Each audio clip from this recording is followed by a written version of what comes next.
అధిక బరువు అనేక సమస్యలకు కారణం. సాహితీ యోగా ఆన్లైన్ క్లాసులో జాయిన్ అవ్వండి. అక్రమ నిర్మాణాల కూల్చివేతల కోసం తెలంగాణలోని కాంగ్రెస్ సర్కార్ తీసుకున్న సంచలన నిర్ణయమే హైడ్రా.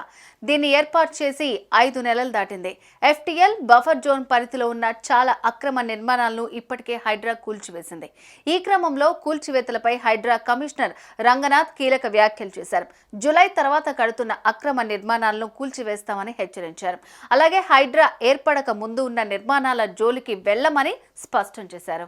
కూకట్పల్లిలోని కాముని చెరువు, మైసమ్మ చెరువులను హైడ్రా కమిషనర్ రంగనాథ్ పరిశీలించారు. అనంతరం మీడియాతో మాట్లాడారు. గతంలో అనుమతులు తీసుకుని ఇప్పుడు నిర్మిస్తున్న వాటి వైపు వెళ్లమని రంగనాథ్ తెలిపారు. ఎలాంటి అనుమతులు లేకుండా నిర్మిస్తున్న వాటి కూల్చివేతలు తప్పవని స్పష్టం చేశారు. కొత్తగా తీసుకున్న అనుమతులను హైడ్రా తనిఖీలు చేస్తుందని తెలిపారు.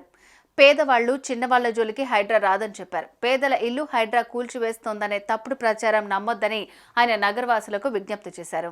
ఈరోజు ఇక్కడ కాముని చెరువు మూసాపేట ఏరియాలో ఇక్కడికి హైడ్రా బృందమును అట్లానే HMD అధికారులు ఇంకా ఇతర అధికారులు అందరూ కూడా ఇక్కడ స్థానిక రిక్వెస్ట్ల మీద ఈ చెరువు ఎంక్రోచ్ అవుతుందనేటువంటి ఒక కంప్లైంట్ మీద మేము ఇక్కడికి రావడం జరిగింది. సో ఇక్కడ అంతా కూడా చూసాము. HMD ఈ కాముని చెరువును కూడా డెవలప్ చేస్తున్నారు.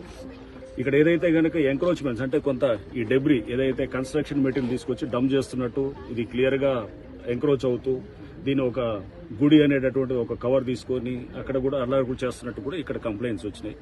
సో ఇక్కడ స్థానికులు కూడా చెప్పాం, గతంలో అంటే ఇంతకుముందు ఆల్రెడీ కట్టినటువంటి ఇల్లు ఏవైనా ఉన్నా వాటిల్ని ఎటువంటి పరిస్థితుల్లో హైడ్రా టచ్ చేయదు. కానీ ఇక మీద అంటే హైడ్రా ఫామ్ అయింది జూలైలో, ఆ తర్వాత గనక ఏమైనా స్ట్రక్చర్స్ వస్తుంటే గనక వాటిల్ని ఖచ్చితంగా వాటిల్ని డిమాలిష్ చేయడం జరుగుతుంది. చెరువు FTLలోకి వచ్చి కడుతున్నటువంటివి కానీ ఇప్పుడు ఏదైతే గనక ఆల్రెడీ పర్మిషన్ లేకుండా ఉన్న వాటి గతంలో పర్మిషన్ తీసుకొని ఏమన్నా పాత డేట్స్ తోటి కడుతుంటే గనక ఓకే, దట్ ఈస్ యాక్సెప్టెడ్. కానీ బట్ ఇప్పుడు పర్మిషన్ లేకుండా వచ్చేటువంటి అంటే ఇక్కడ పర్మిషన్స్ కూడా ఇక మీద అంటే హైడ్రా ఫార్మేషన్ తర్వాత వచ్చే పర్మిషన్స్ కూడా అది వస్తే కూడా దాని మీద కూడా మేము చెక్ చేస్తాం. అటువంటి పర్మిషన్స్ కూడా న్యాచురల్ గా ప్రభుత్వం కూడా స్పష్టం చేసింది. పాత పర్మిషన్స్ ఉన్న వాటిని ఆనర్ చేస్తాం, కానీ కొత్తగా పర్మిషన్స్ ఎక్కడ కూడా అది యాక్సెప్ట్ చేయమని చెప్పేసి. సో ప్రభుత్వ పాలసీకి అనుగుణంగా ఈ చెరువులను కాపాడే దీంట్లో మేము డెఫినెట్ గా FTL అట్లానే ఎంక్రోచ్మెంట్స్ కాపాడే దిశగా హైడ్రా పనిచేస్తుంది. అండ్ దీంట్లో ముఖ్యంగా ఈ ఎవరైతే పేదవాళ్ళు ఉన్నారో లేకపోతే చిన్నవాళ్ళందరూ కూడా ఆక్యుపై చేస్తున్నారో వాళ్ళు ఎటువంటి పరిస్థితుల్లో డిస్టర్బ్ చేయడం కూడా వాళ్ళకి చెప్పడం జరిగింది. సో దీంట్లో ఎవడన్నా వచ్చి రేపు తప్పుడు ప్రచారం చేసి మీ ఇల్లులంతా కూడా కూలుస్తారంటే దయచేసి నమ్మొద్దని కూడా నేను చెప్తున్నాను. ఆల్రెడీ మీరు ఎప్పుడో కట్టుకుని ఇల్లులు అవి అనాథరైజ్ అయినా ఆథరైజ్ అయినా పర్మిషన్ ఉన్నా పర్మిషన్ లేకున్నా కానీ వాటిని కూలగొట్టడం. సార్ గతంలో కేసులు MRO దాడి చేసే వాళ్ళు ఉన్నారు సార్. గతంలో కేసులు ఉంటే MRO దాడులు చేసే వాళ్ళు కూడా ఉన్నారు సార్. ఇందులో మరి అటువంటి కేసులు ఏం చేస్తారు సార్? ఇప్పుడు కేసులు గతంలో ఇక్కడ కన్స్ట్రక్షన్ చేసుకుంటే MRO దాడులు చేసిన కేసులు ఉన్నాయి సార్. కూలగొట్టినప్పుడు కేసులు బట్టి వాళ్ళు పోతారు. అప్పుడు కేసులు ఉంటే ఆ కేసులు ఎప్పుడు తీసుకుంటారా సార్? లేకపోతే ఆ కేసులు బట్టి ఉంటుంది. గతంలో చేసిన దానికి అప్పుడు గతంలో ఏదైతే కేసు పెట్టారో అది చట్టపరంగా యాక్షన్ ఉంటుంది.